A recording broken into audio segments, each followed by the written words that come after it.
Good evening, ladies and gentlemen. Welcome to another episode of the Black Man's Roundtable. I'm your host, Rodney Butler, and tonight we have a very, very, very special guest who is going to give us a lot of information on a lot of subjects that I know that the listeners of the Black Man's Roundtable has been wanting to know about. So, without further ado, we have Mr. Rodney J. Littles on tonight. Rodney, thanks for being here, brother. And please tell us a little bit about yourself before we get started. Well, thank you for having me. I appreciate it, sir. Um, well, I guess the best way to explain this is I'm a lost son of the South returning. My mother's family is from Anderson, South Carolina. They migrated up to Detroit and New York City during the Great Migration North. My father's family, he was born in 1923 in Greenwood section of Tulsa, Oklahoma. His grandmother fled from Stoneham, Texas, when they discovered oil on the land, and because of her cross relations, Native American ancestry, they had to flee in the middle of the night because the white landowners were going to kill those natives and African American folks who had the same family lineage. So I'm here because somebody was smart enough to get out of Stoneham and get to Tulsa. Well, Tulsa was at that time a thriving community, um, and so I can understand why they would go to Tulsa. My grandfather. Well, I went to Brooklyn Technical High School, lived in Queens for a couple of years before going to Syracuse University Whitman School of Management. I had a passion for real estate and development, and I got my degree in real estate and urban development, minor in engineering. Uh, Syracuse was cold. I had no idea when I went up there in the spring how cold it was and how much snow. But I hung out and I made it through. Trust me. In any event, wound up in Albany, New York, which is the capital. Worked on the Ways and Means Committee in the New York State Legislature. I was the first African American professional staff member on Ways and Means Committee. Spent about 2, 3 years there, and then went to work for a company out of New York or Long Island that had a contract with the U.S. Department of Commerce. During the Nixon era, they came up with a policy called Black Capitalism. And a lot of the uh, Black Republican business people helped to develop a Office of Minority Business Enterprise. Well, I wound up with a company that had a contract where my salary was paid for by this contract with the Office of Minority Business Enterprise, and we were professional management and financial consultants.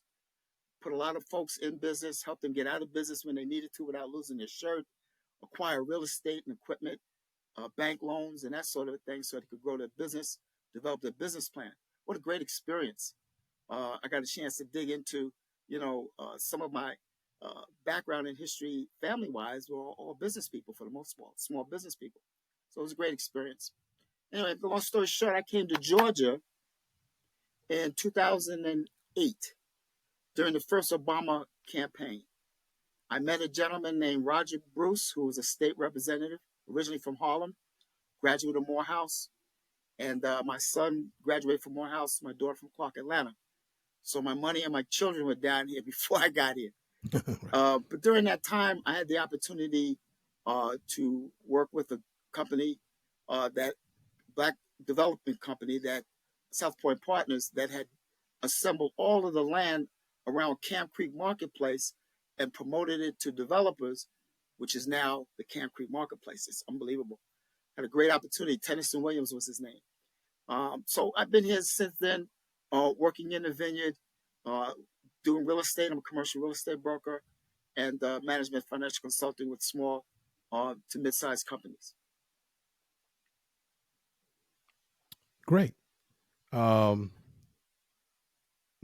as I was listening, I was thinking, how the how basically you followed your money, Yes.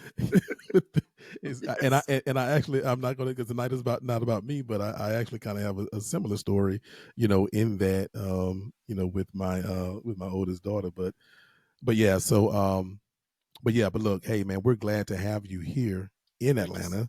Thank you. Um, and your trek getting here is is is different, and and it's amazing and it's outstanding. Okay, well, Rodney, we don't have a whole lot of questions to ask you tonight. We Okay. have about three topics that we're going to talk about, Great. and to give the listening audience a little insight on what those are, we're going to, if they heard your background a little bit, then it'll all make sense. We're going to talk about Right. um, your you're going to give us a little insight on your perspective with the 1921 Tulsa massacre. Yes, sir. We're going to talk about HB 955, as you said, maybe even renamed or whatever a little bit later on, because that's just the way. And I know you're going to talk people through that a little bit. That's just the way legislation works sometimes, but we're going to Right. talk about that with you being a legislative aide to Representative Roger Bruce there, and then finally we're going to talk about you as a member of the Fulton County Reparation Task Force, and he's Yes, going to sir. give us a little perspective on on reparations. It's Yes, sir. become they've made reparations. Some people have made reparations out of a, I don't know, a boogeyman, a bad word or a bad phrase, Yeah. Yeah. but Rodney is going to clear some of this up with us tonight. So Rodney, we'll go back and we'll talk about the first topic, which is give us some insight on the 1921 Tulsa massacre from your perspective as a third generation descendant of the tragedy. Thank you, sir. Appreciate it. Yes, As you sir. said, I call it the Tulsa Race Massacre. I'm sure a lot of folks have seen a little bit about it because the 100-year anniversary was a couple of years ago. I grew up in a household. My dad was a small businessman. He was a drill sergeant in the United States Marine Corps colored unit, um, and he was an amateur boxer in the service. His father, Joe Littles, was a boxing trainer in Harlem because he left Tulsa after they burned it down, and the next mecca that he sought to go to was Harlem, New York. So growing up, there were a couple of influences in my father's life that affected me and basically gave him the willingness to share the story because a lot of the descendants, particularly the older ones, did not pass it on. They were fearful to even talk about it. So growing up in my household, my dad was influenced by Marcus Garvey and his movement and Malcolm X, who was the head of the mosque in Harlem. My dad had a store in Harlem. He would be walking to the store, and Brother Malcolm would be on the corner preaching. So a lot of times he would stop and listen. So I grew up with those kinds of influences. And because of Greenwood and Black Wall Street, which it was called back then, I grew up with the understanding that I'm supposed to spend my money in my community. I'm supposed to spend my money with people who look like me. And the money is supposed to circulate in my community as a result. So I grew up with that philosophy and that inbreeding, if you will. Well, there's a group called Justice for Greenwood Foundation in Greenwood. I joined about 3 years ago. I'm a dues paying member. And a fraternity brother of mine, turns out, attorney Demario Solomon Simmons, who is part of the Black Creek lineage in Tulsa, took up a claim for the living descendants at the time. There's only two left, and sued the local government for under a public nuisance claim and an unjust enrichment claim. What happened? A couple of things happened. Folks couldn't find their bank accounts afterwards. They disappeared, black folks. Insurance companies would not process any claims by those black Americans whose town, property, businesses were burned to the ground. So they, Attorney Solomon Simmons used existing laws to bring the case. They did pretty good until the case was dismissed in district court. And on April 2nd, 2024, 1:30 p.m., lead counsel attorney Demario Solomon Simmons, Professor Eric Miller of Loyola University Law School, Michael Swartz, Randall Adams, and Sarah Sofanelli of Schultz Roth and Zabel, and another law firm, the base law firm, will make an in-person presentation to the Supreme Court Justice asking them to reverse the dismissal of the two lawsuits. This is serious. This has been going on for a couple of years. A lot of ups and downs. There are only two survivors left. So one is 109 years old. Well, they're both 109 years old, excuse me. So they are looking to provide oral arguments on April 2nd. That's the results of where we are. Leslie Benefield Randall, affectionately known as Mother Randall, and Yes. Viola Ford Fletcher, affectionately known as Mother Fletcher, both 109 years old, are the last two survivors of the 1921 Tulsa Race Massacre. So I have been following this. I couldn't make it to the 100th anniversary, but I've been following it. I've met cousins I didn't know prior to the 100th anniversary by my sister and I trying to research on my dad's side. So I've been reconnected with some of my cousins whose families had businesses and lost businesses during that massacre. One of the when this first, I knew about Tulsa a very long time ago, and I know that a lot of people of our people are just learning about it, like you said, because of the anniversary. And I'm glad the anniversary shed light on it, but at the same time, there were and I like that you use the word when you describe it. You say Tulsa massacre, right? Because the mainstream historians and news sources, I think they usually say something like the Tulsa uprising or something. Right, riot. They call it a riot. Riot, Tulsa yes, exactly. Riot. Exactly. Like we started the riot.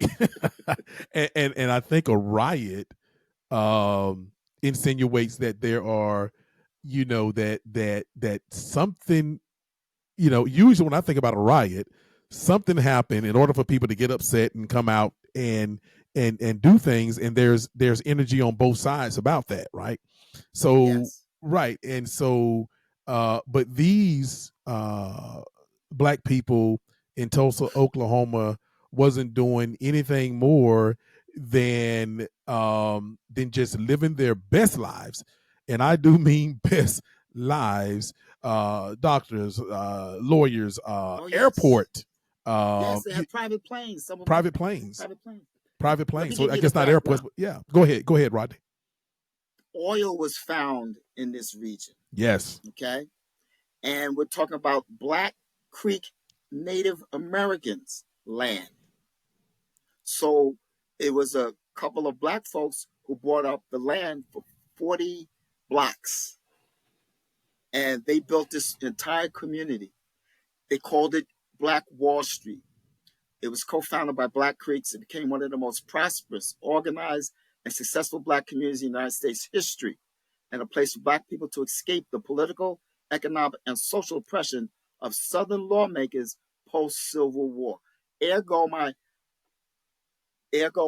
grandfather, Joe Littles, that's why he came there. That's why his family came there.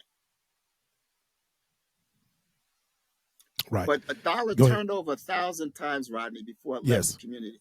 That was what they called segregation back then. Well, let me explain something to you, my brother. At my Yes, sir. golden years right now and looking back, I honestly believe we were bamboozled, led astray with this integration issue. The, the issue may have been you want to have the right to spend your money where you want.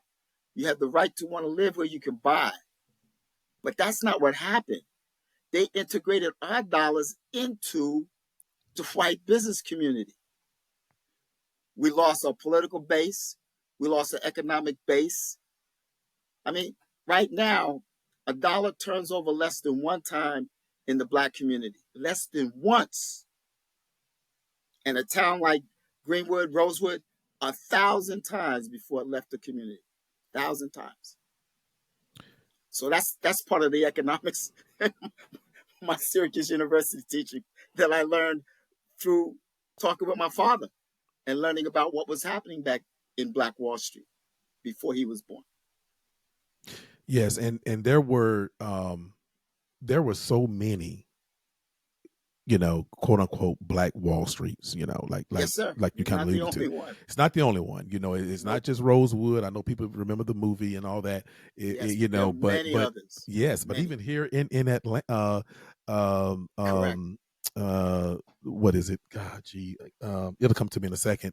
But the Sweet Auburn district, Yep. I was going to say was Auburn. another. I Yes, mean, Sweet they're Auburn. all over the place, and Correct. we know to this Correct. day that when we make any kind of progress, we know what happens. We know what Correct. is about to happen, and Yes. even some of the latest Yes. thing, Rod, I joked about that even with the thing in what was it, Montgomery, with the folding chair, right? Look, we all Yes. had Yes. fun, Yes. you know, Yes. looking at the memes and laughing at that. But after a couple of days, what I told everybody is that, look, okay, we've laughed at this, we've looked at the memes, and all that stuff. It's been fun, but there's going to be backlash. And now what we Yes, need sir. to do, because I'm telling you right now, there are people behind closed doors that Yes, sir. are, in some kind of think tank or whatever, Mm-hmm. making sure that this never happens again, and they're going to create legislation. And so what Mm-hmm. we need to be doing is kind of the same thing. So I say that to say that with all of these Black Wall Streets around America, particularly in the South, but all over Mm-hmm. America, Mm-hmm. they were happening. And so Mm-hmm. and as a military guy, and you as a military family member, the very first aerial assault Mm-hmm. in America, Mm-hmm. it was not Pearl Harbor. No, It sir. was Tulsa, Oklahoma. Yes, sir. It was Yes, sir. Tulsa, Oklahoma, and that's coming from a over 20-year military veteran retiree Yes, sir. telling you this. That's what it was, and it That's right. was not Pearl Harbor. So but it was Tulsa, Oklahoma. So but Rodney, Yes, sir. I want to just elaborate just a little bit with what you're talking about with the with our economics and how integration. Even Dr. King said, um Dr. King said that at the end, he realized that he had put his people, or he felt that he had put his people, or had his people to go into a burning building when he's talking Oh, about integration, right? yes. But Yes, sir. but I think Yes, Dr. sir. King was a brilliant man. I think he never intended for us to assimilate. I think he There did want, you go. yes, he wanted integration, but I don't think he ever wanted. I don't think he ever intended for us to integrate. But Right. but Right. because because like you said, the economic piece, and he understood all that.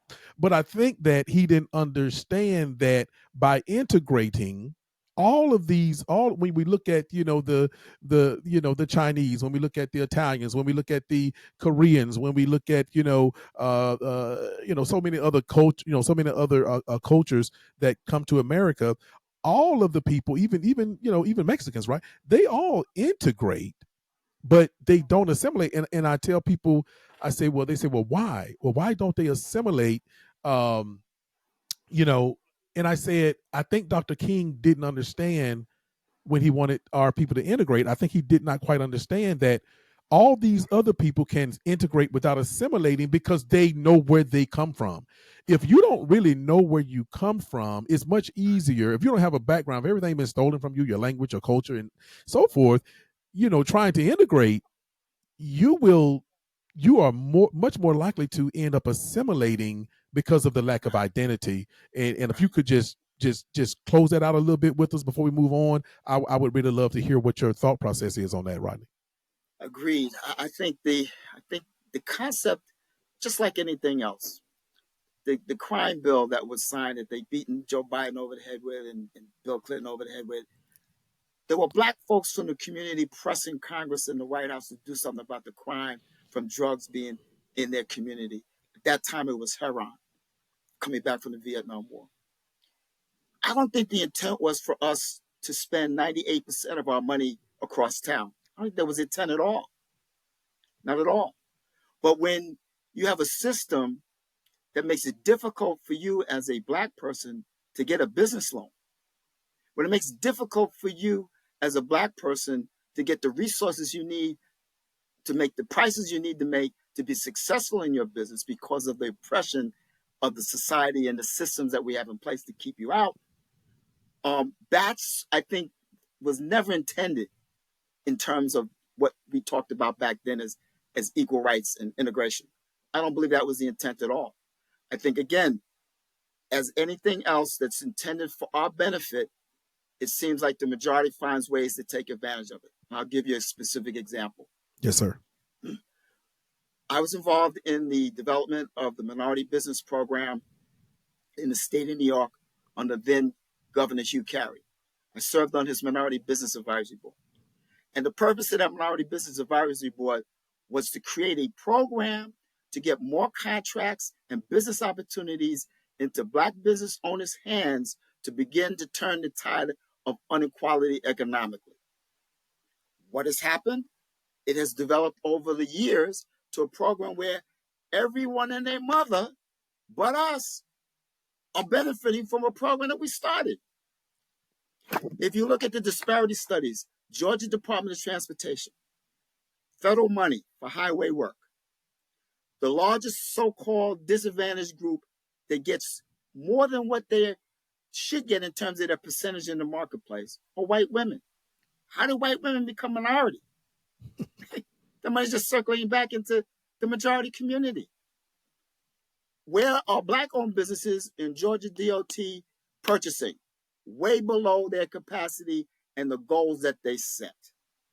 So the problem is the system has been designed to keep us from benefiting from the fruits of the labor that we brought to this country, whether it be inventions that we don't get credit for that somebody else made money on, whether it was the cotton industry that created part of the wealth of this country on the backs of slaves. The system is set up to keep us from advancing at the level that we could had the playing field been level. So I don't think the intent was actually what it turned out to be. It was to have the right to spend your money where you want to. But now we don't spend it with ourselves because we don't have that many businesses anymore. Absolutely. And it's almost a vicious cycle, and that's why I'm so glad to have you on tonight to be able to bring some of this stuff to where it can be easily digested and easily understood. But Rod, we talked about a little bit that in this is the way. Back in the day, they don't teach economics in high school anymore. My high school class was probably one of the last classes to get, economics taught in high school, and that was in the mid, in the late '80s, whatever, right? And Yes, so sir. and so and that's by design. Yes, sir. Let's take out teaching economics in high school. Let's take out teaching civics in high school, because I Right. tell people, in America, in a free enterprise system that operates on capitalism, if you don't Yes, sir. understand money, and if you don't Yes, sir. understand government and civics, to Yes, sir. include politics, you are in trouble. And to Yes, take sir. those two, and I talk about it a lot every chance I get, to take those two subjects out of high school, some over 30 years ago was by design. But yeah, and everything that you talked about, Rodney, in your summary of that particular topic, to me, it really goes back to understanding what a free enterprise system is that Mm-hmm. operates under capitalism. And you got to have in order for capitalism, in my opinion, for it to really, really thrive, you almost need a permanent second class, a permanent second class citizenry, in order for it to really, really thrive. Capitalism, Yes, sir. that is, and I Yes, know sir. we're not talking about money tonight, but all of these things come together, and we want for our listeners and want for people to understand that you're basically weaving these things together, and that's what I want us to do tonight. Yes, sir. Exactly. Yeah. Just a statistic. Coming out of slavery, we had close to 2% of the nation's wealth. This is 2024. We have just about the same percentage of Yep. wealth of this nation in 2024. Yes, sir. Yes, sir. So, yeah, it's This amazing. prompted me in my relationship with State Representative Roger Bruce. I'm segueing now, Yeah. uh, because he was a prodigy of Morehouse students who supported Maynard Jackson in his run for mayor. Roger grew up knowing early as a young man coming out of college, worked with Maynard, understood what Maynard was doing in terms of economic parity and making sure that Black-owned businesses in town were able to make money if everybody else was making money. And I worked with him on a bill to create a minority supplier diversity program in the state of Georgia. And we had difficulty. Oh my gosh, we must have had it in for 6, 7 years. And then what happened real quick was we were having difficulties getting a hearing on the bill. And there had been conversation around the 2020 presidential election period about reparations on the national level. HB 40 in the House of Representatives came out. They came up with an estimate of something like $40 trillion was owed. And I said to Representative Bruce, we're getting calls from folks who want to know what's the legislature doing about reparations in Georgia for for Black folks' descendants. Turns out I married a woman whose families get all kinds of roots in Georgia. Her mother was born in Georgia and so forth. So I said, okay, Roger, would you give me permission to go out and research from the constituency groups that are pushing for reparations a bill that you could introduce? Would you introduce it? He said, yes. We worked with a couple of groups and we came up with the Georgia Equity and Fairness Act. The reason we came up with it and pushed to introduce it was because we wanted to have an alternative to the minority business bill so that maybe if we ask for something that they're not willing to entertain, they may give us consideration on this minority business bill. So what happened, I'll give you an idea how the legislative process works. So what happened was, it was a gubernatorial election year. Stacey Abrams was running again against Kemp, Governor Kemp, and we got a hearing of the bill for the minority business. And the discussion was lively. And what happened was in the legislature, when you're in the minority, in this case, the Democratic Party is a minority, and the Republican Party is in the majority. If you have a bill that the governor or the leadership wants, and you're a Democrat, what'll happen is they'll change a few words, they'll introduce it with a new bill number, and they'll pass it. So that's exactly what happened. Roger Bruce's minority business bill got passed in a different format. The governor signed it, created the program, had a big announcement, hired a young lady from Georgia Tech's minority business program just before the election. Big splash. I'm saying that to say that sometimes you have to put in what you really want, but you know it may be difficult to get. let's flash forward to 2024, presidential election year. Roger reintroduced the bill, and we had a reparations day at the Capitol 2 weeks ago. Excellent turnout, great conversation, and there's a momentum from the community. We had the Atlanta Urban League, the state NAACP, Black Voters Matter, Reparations Push, Reverend Cosby, organizations from the community who were pushing for reparations. So we had a press conference, and then we had a discussion on the campus at Clark Atlanta University. Professor Marshall Taggart hosted his political science department with the students there to talk about HB 955. What does HB 955 do? HB 955 simply creates a study commission to determine the impact of chattel slavery on the descendants that suffered during that time. And it's called the Georgia Equity and Fairness Commission Act.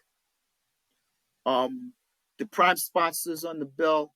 Hey, Rodney, hold that thought 1 second. Just please remember exactly where you were.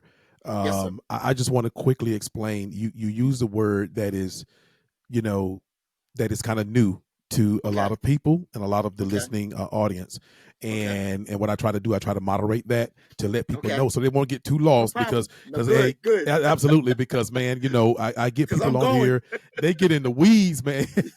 And so I'm one of my things is to constantly listen for, to make sure, okay, is the listening audience understanding what's going on? So you use the word chattel slavery, and I just want to, and I want to just opine on that just a little bit. And chattel slavery, CHATTEL, I think I spelled it right. Chattel slavery is different, and Rodney used the word. He said chattel slavery. It's a little bit. It's different from what we at the time and even today what they knew as slavery. In throughout the world. Chattel slavery was something that was very, very unique to American slavery in that when like you'll hear people say, well, your own people sold you into slavery and others, blah blah blah, right? But slavery was slavery was a kind of a normal thing. Is what you is around the world. But you could also you were more of an indentured servant than anything else. You could work your way out of slavery, and you definitely wasn't born into slavery, and so you was always looked at as a human being. But with chattel slavery, you was born into slavery, whether you like it or not. You was going to die a slave. You could never work your way out of it, and you wasn't considered human. You were considered property. Right now, I hope I explained that correct. I hope I explained it right. Perfect, brother. Thank you, sir. Perfect. That's a very important point. I'm glad you brought that up. That's why I use the term chattel, to make sure it's very clear that we were less than human. If you remember the 3/5 compromise in the founding of this country, we were considered 3/5 of a human being as property, which that's a contradiction in my mind. Oh, you wanted to count us as 3/5 of a human because there was a political motive. There's a political motive. It served the purposes of your politics, colonizers, oppressors, slave owners. That's why. There's Rodney, not to cut you off, there's always a larger purpose. And that 3/5, if it wasn't for a political reason, then it would have been 0/5. But it definitely would have been 3/5 if there's nothing in it. It's the same way with the Emancipation Proclamation. It didn't free anything. That was a war document. That wasn't, and it's like, how can it benefit us? But go ahead, sir. Yes.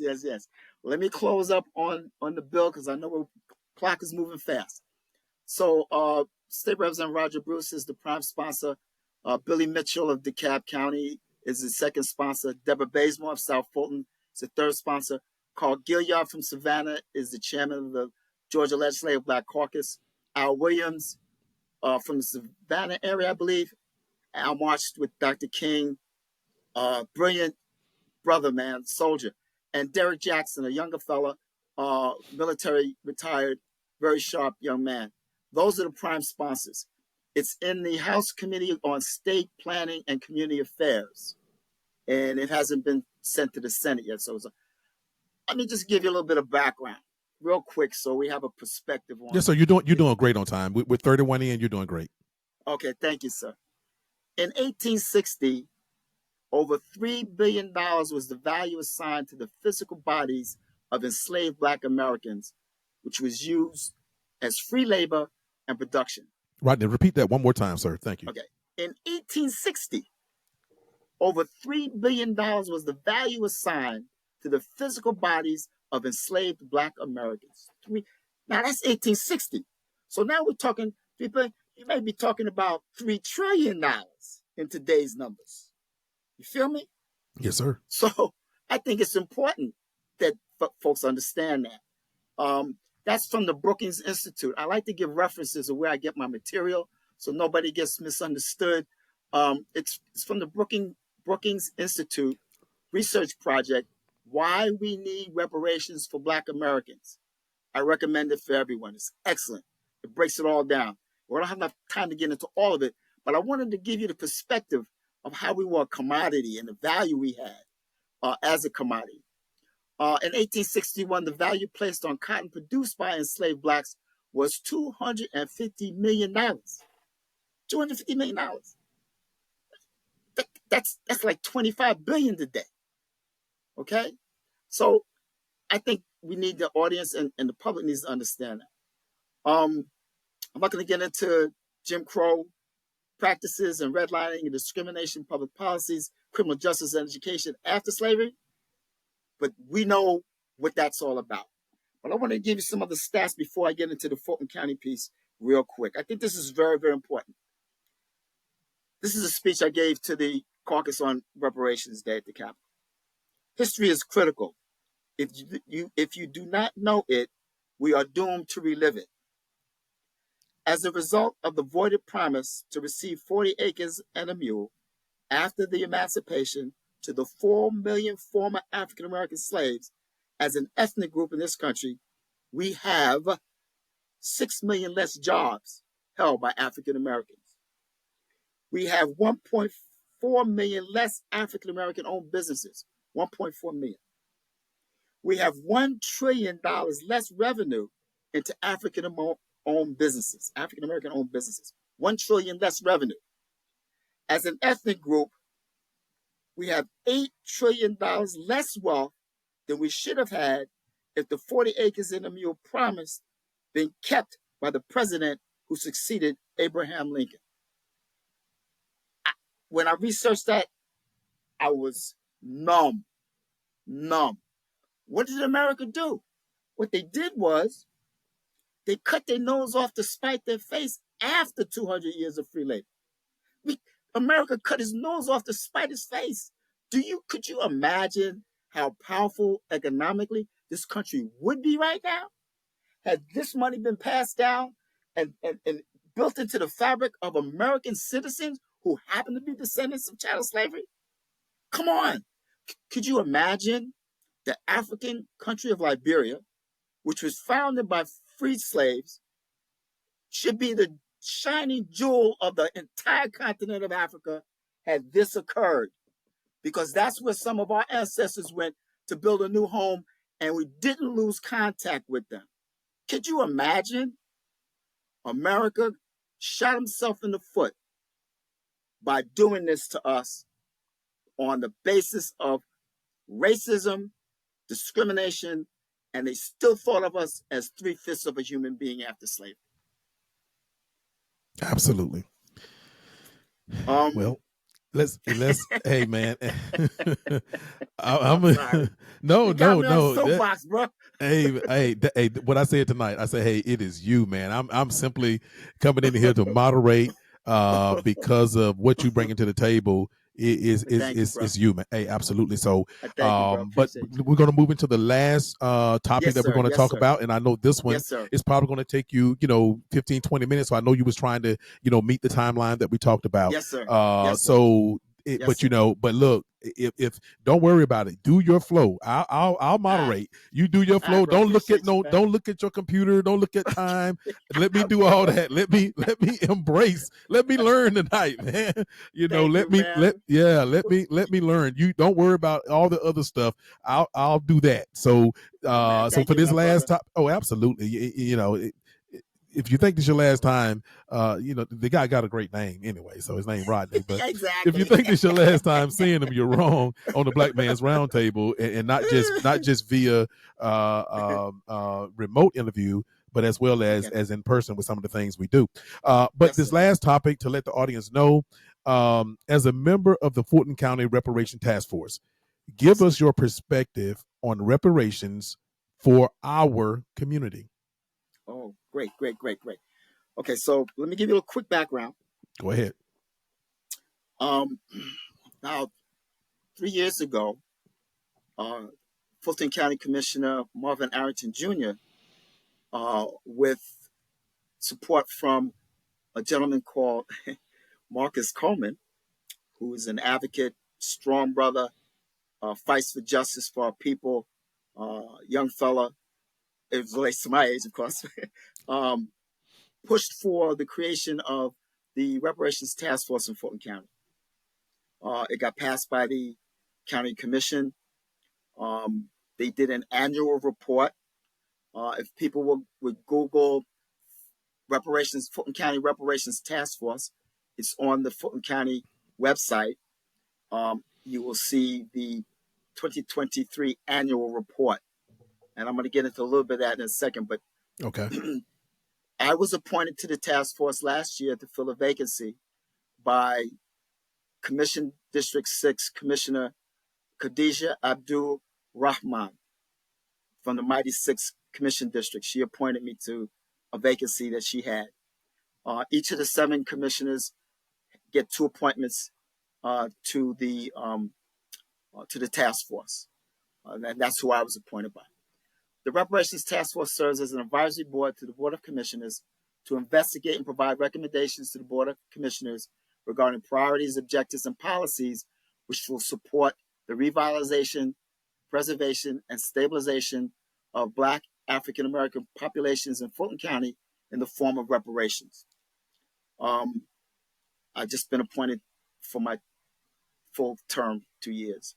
Okay. The task force, where these stand right now, there was appropriated about $250,000 about a year and a half ago, about a year ago, going on a year and a half. And we've, since I've been on the task force, we have engaged the Atlanta University Consortium to be the grant administrators for the project. We are directing them on the hiring of research staff, which we already started. Documents are being identified and coming in. And we will have a final report and a feasibility study on how best to handle the reparations if we decide and determine that there's a need to do so by October of this year.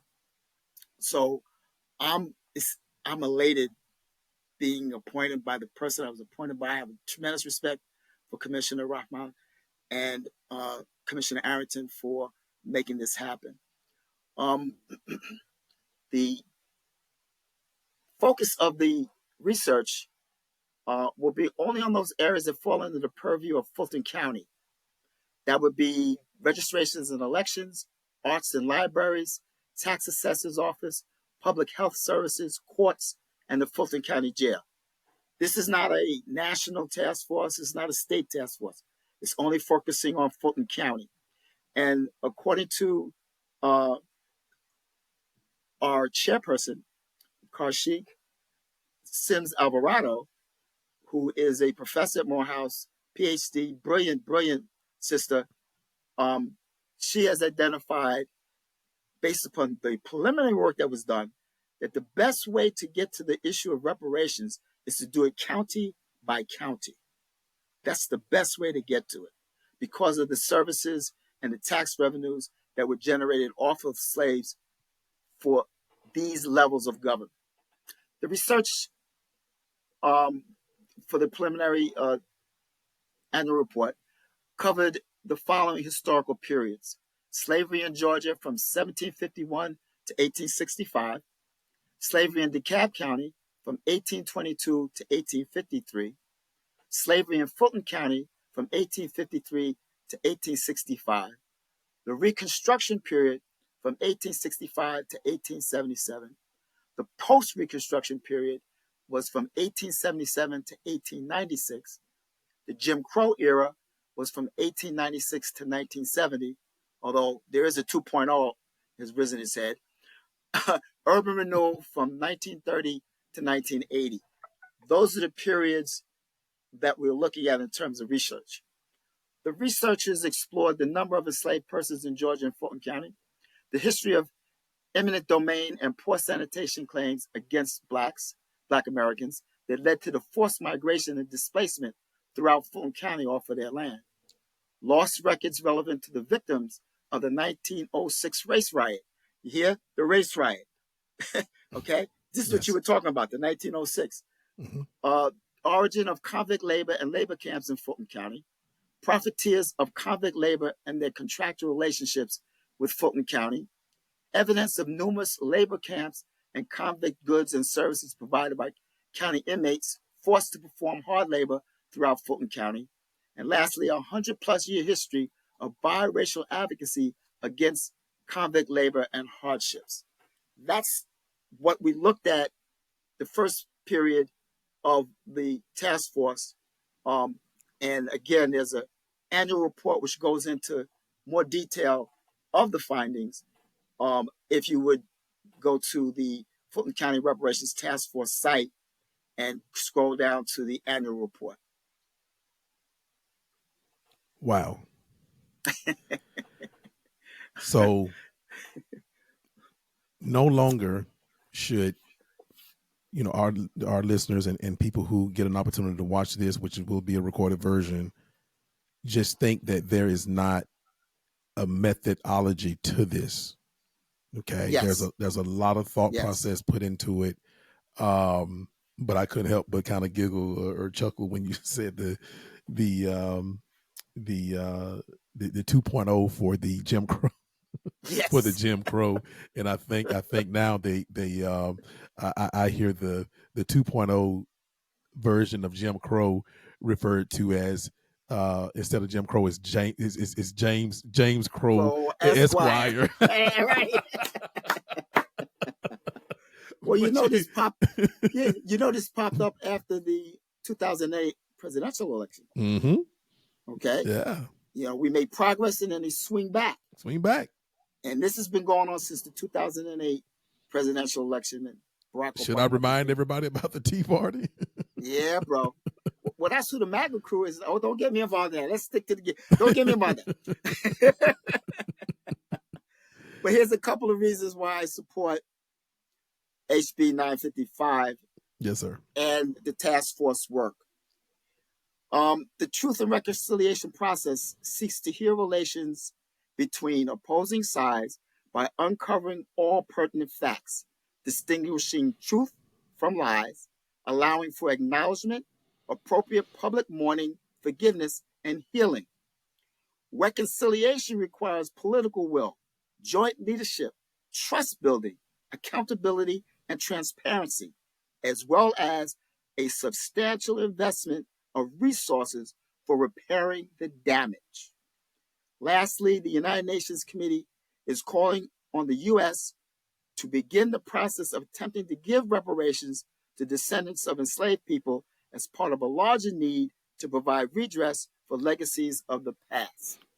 And looking at the county level, we're going to be able to identify the tax revenues that were paid on chattel slaves because they were property. Okay? We're gonna be able to look at who got reparations once they freed these slaves. Interesting question, isn't it? Mm-hmm. Oh yeah. So, yes, exactly. And we know who got those reparations. Yes, sir. Yes, we sir. We know exactly who was repaired. Yes, sir. Yes, sir. But also, Rodney, real quick, just like yes. like you're talking about slavery and the reparations. But again, I remind the audience that you took it all the way up to to Jim Crow, which is the most Yes, sir. the most modern day Yes, sir. uh you know atrocity that we went through in America. But Yes, sir. all of that stuff comes, it's got to be accounted for, like white Yes, flight sir. and all this other stuff. During the Jim Crow, it's like, how did it affect property because Yes. of all of these things, and of Yes. course redlining and all that stuff. I know we're not going to get Yes. into all that because it'll take all night. But yeah, so Right. all the way through, man, all the way Yeah. through. Yeah. Yeah. And like the Tulsa case, what role did government play in the damage? And that's where the repair has to be sought. And we know, not to cut you off, but we know that those jealous, envious, angry, or whatever you want to call them, mob of white people there in 1920 and 1921, because it was so early in 1921. But we Yes. know that they didn't own planes. No, sir. We didn't. They didn't own airplanes. They was No. angry, but they didn't No. they didn't own airplanes. No. So, like you said, what Yeah. role did the government play? Exactly. Exactly. Exactly. I know the questions you asked earlier about what does it look like. So Fulton County will take a look at um, the damage in terms of property lost, in terms of who benefited and what they need to pay as their share. But the overall concept of reparations can be broken down into a couple of areas. And I like to share this book with the audience. Yes, It's sir. called The Covenant with Black America. Tavis Smiley. The Covenant with Black America. Rodney, bring it up again and take it to your right. We're going to put it in the take it to your right. Okay, bring it. There we go. Right there. Somebody want to screenshot anything right now, but we're going to have it. Okay, go ahead, Rodney. You can take it Yes, down. Tavis Smiley. And you said Tavis Smiley? Yeah, Okay. it's the Tavis Smiley Group. Yeah. Fraternity brother mine. Um, Covenant 1 deals with securing the right to health care and well-being, because you can't be anything if you're not healthy. Covenant 2, establishing a system of public education in which all children achieve at high levels and reach their full potential. Education system. So again, we're looking at repairs to the system that continues to oppress our people as descendants of child slavery. Covenant 3, correcting the system of unequal justice. There's been a long conversation about that. Covenant 4, fostering accountable, community-centered policies. Those are your local laws. Covenant 5, ensuring broad access to affordable neighborhoods that connect to opportunity. Property ownership. Covenant 6, claiming our democracy. Stop trying to take our right to vote away. Stop trying to make it difficult for us to be able to vote. Covenant 7, strengthening our rural roots. Talking to black farmers, it's incredible how much land has been lost, taken, or lost for taxes, or stolen, or given up by descendants. Covenant 8, access to good jobs, wealth, and economic prosperity. That's something I've worked on my entire career, economic prosperity. Covenant 9, assuring environmental justice for all. Environmental, boy, that's a big one. Covenant 10, closing the racial digital divide, because your economic growth and strength is going to be tied to this new age of communications, which is access to the internet for everyone. So that's kind of gives you an idea of the areas that need to be looked at in terms of policy to reverse some of the systematic racism and oppression that exists in this country against descendants of child slavery. I think I hope I gave this justice, my brother. I wanted to make sure that we didn't leave anybody in the dark, and that we were true to the ancestors who are depending upon this generation coming up behind us. Because if they don't understand what the fight is about and don't pick up arms, which in most cases is a book, to learn what needs to be done going forward and how to use the power that they have, that I fear for the next 3 and 4 generations coming behind us.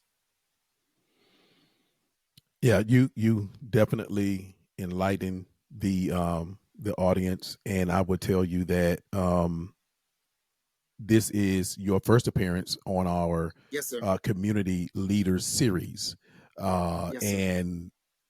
and Rod, I'm going to ask you to um, come back and build on these lessons. I'm, as you know, like we talked about, the Black Man's Roundtable is doing about 6 or 7 series this year, right? Yes, sir. And community leaders is what you're doing.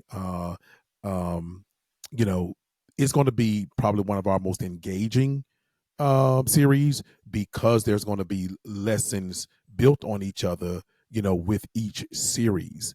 And so Okay. so look, you didn't have to get everything in tonight. I think you did an outstanding job, but you didn't have to get everything in tonight, because Okay. brother, you are a friend of the show.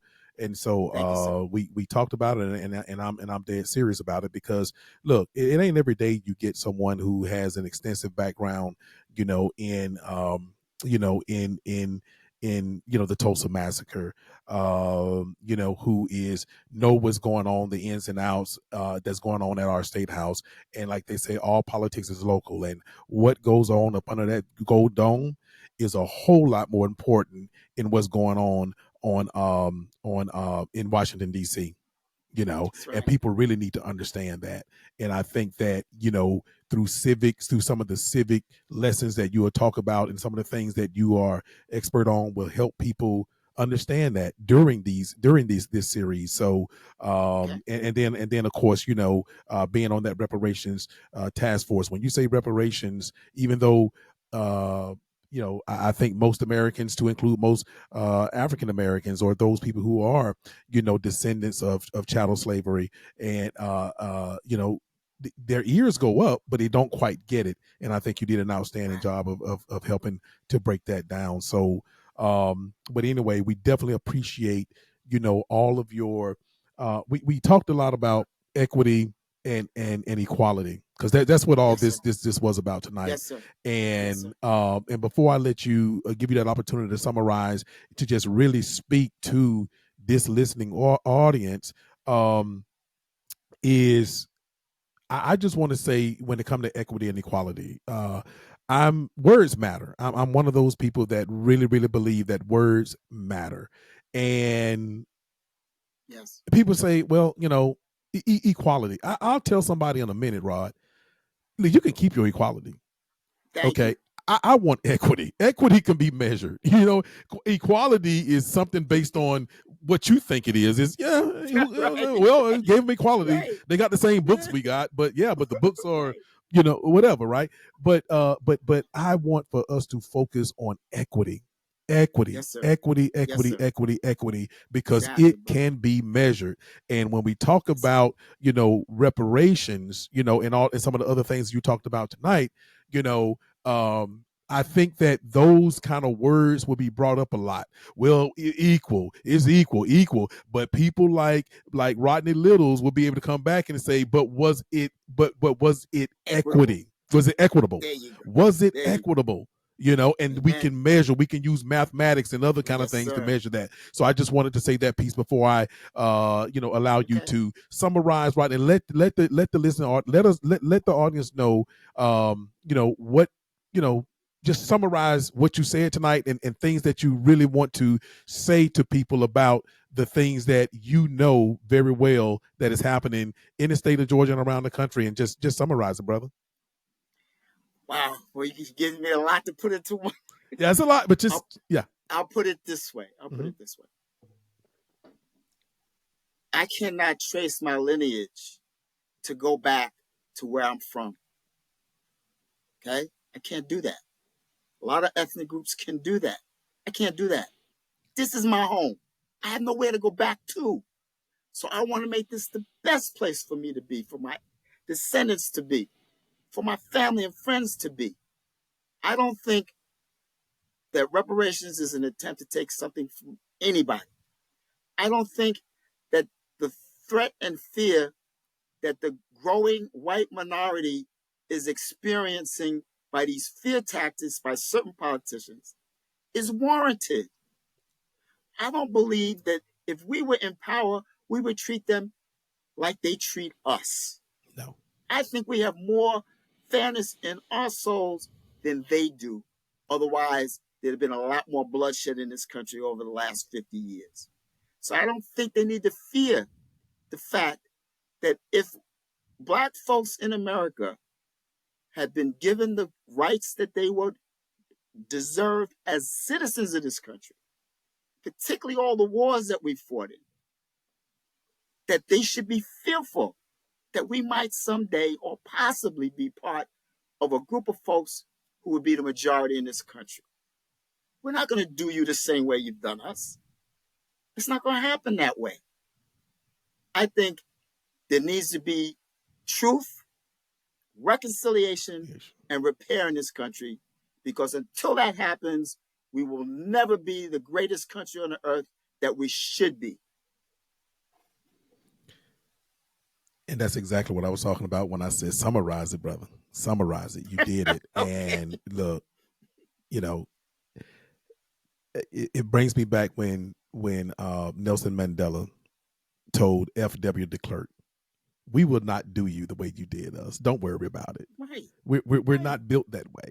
You know, we're just not built that way. So there is nothing to worry about with reparations. The colonists, white Americans have depended on, black people to fix this country on numerous occasions. Some of the most well-known ones are, after Reconstruction. We had these black congressmen, because women, didn't have rights yet at that point after the Civil War, but black men did get the right to vote, and we have all of these congressmen that come in. They came in, they fixed things, they did things, and they educated, and then they get them out of here, kind of thing. And the next time that you saw a black man, in the House of Representatives was, I believe, 1963 or something like that. So all that time, almost 70 years or so went by. And then, of course, during the great, recession, 2007, 2008, we call in Barack Obama. Even right now, we calling in all these, black women and black man. We can't forget about, his name slipped my mind right now, to do what's needed with Donald Trump. These are all black people. So we, I don't think, just like when people say that, when I hear, white people or anybody else say, well, there's a fear of black people and so forth and so on. Well, these cameras and these smartphones have basically shown that that's just not the case. You're not afraid. You wanted to use that, as a trope or something for a very long time, but just like you're not afraid physically of what, we're going to do to you per se. I tell you, you're really not afraid of reparations and for black people, for descendants of chattel slavery to be, repaired. And so I just think, just relax. Let the process happen. Let great minds like Rodney James Littles do his diligence, and and that'll be it. So anyway, brother, we appreciate you being on for this episode, and look for you to be on definitely with our community leader series, because that's what you're really doing. You're out here. I always say, I think that leader is one of the most overused terms in America, but what you are actually doing is you're leading out here for real. You're leading. And so when I say that our community leader series, that's exactly what I mean.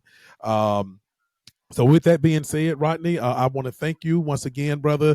Don't fret, people. Like always, tomorrow you will be able to check out the recorded version of this episode on Facebook, on YouTube, and on Spotify, and wherever else you get your podcast all over the world. So with that, Rodney, I appreciate it, brother. And as I say on this show all the time, we will see you.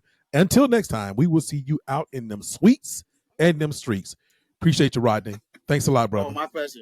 Thank you so much for having me, brother. God bless.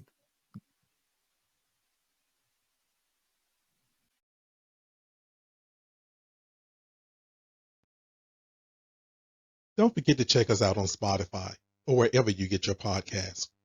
Do you have show ideas or want to be on the show?